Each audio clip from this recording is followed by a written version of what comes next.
एक बार महात्मा बुद्ध एक गांव में अपने शिष्यों सहित घने पेड़ की छांव के नीचे बैठे थे।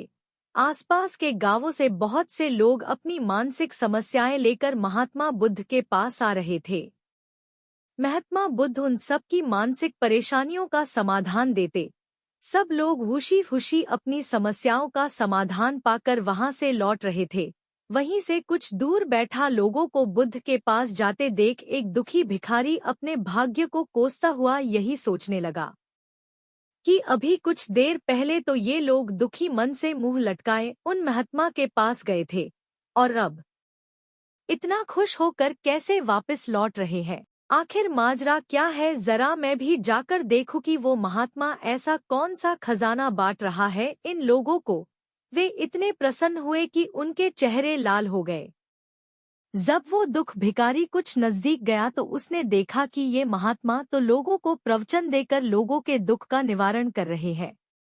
यह देखकर भिखारी के मन में भी तीव्र इच्छा हुई कि क्यों न मैं भी इन महात्मा को अपना दुख बताऊं। मुझे भी अपने दुख का समाधान अवश्य मिलेगा। बस फिर क्या था, समाधान पाने की लालसा लिए भिखारी महात्मा बुद्ध के सामने पहुंचा और हाथ जोड़कर प्रणाम करते हुए बोला, हे महात्मा बुद्ध, मैं भी लोगों की मदद करना चाहता हूँ। मुझे लोगों की मदद करने की बहुत इच्छा है, लेकिन मैं कैसे मदद कर सकता हूँ? मैं बहुत गरीब हूँ। मेरे पास न तो पैसे हैं और न ही कोई ऐसी चीज जिससे मैं किसी की मदद कर सकूं। मैं कोशिश करने पर भी किसी की मदद नहीं कर सकता। मुझे भगवान ने इतना गरीब क्यों बनाया? हे महात्मा, मुझ पर कुछ कृपा करो। इतना बोलते हुए भिखारी रोने लगा।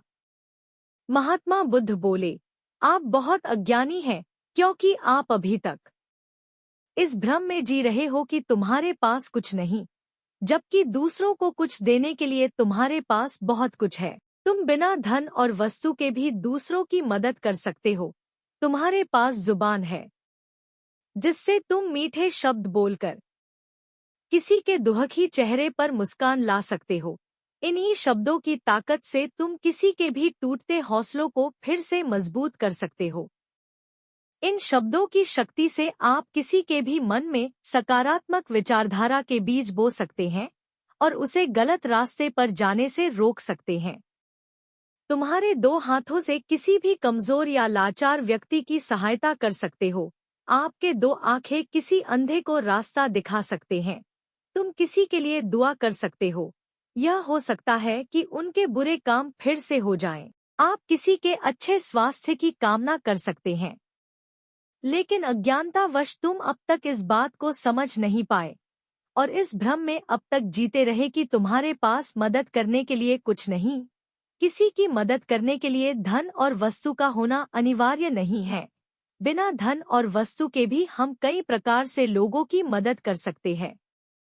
महात्मा बुद्ध के ज्ञान से भरे ये सुंदर शब्द सुनकर भिखारी के चेहरे पर मुस्कान आ गई और वह खुशी से झूमता हुआ वहां से चला गया। इस बुद्ध मॉरल स्टोरी से हमने क्या सीखा? दोस्तों, महात्मा बुद्ध की इन बातों से बहुत कुछ सीखा गया। आजकल बहुत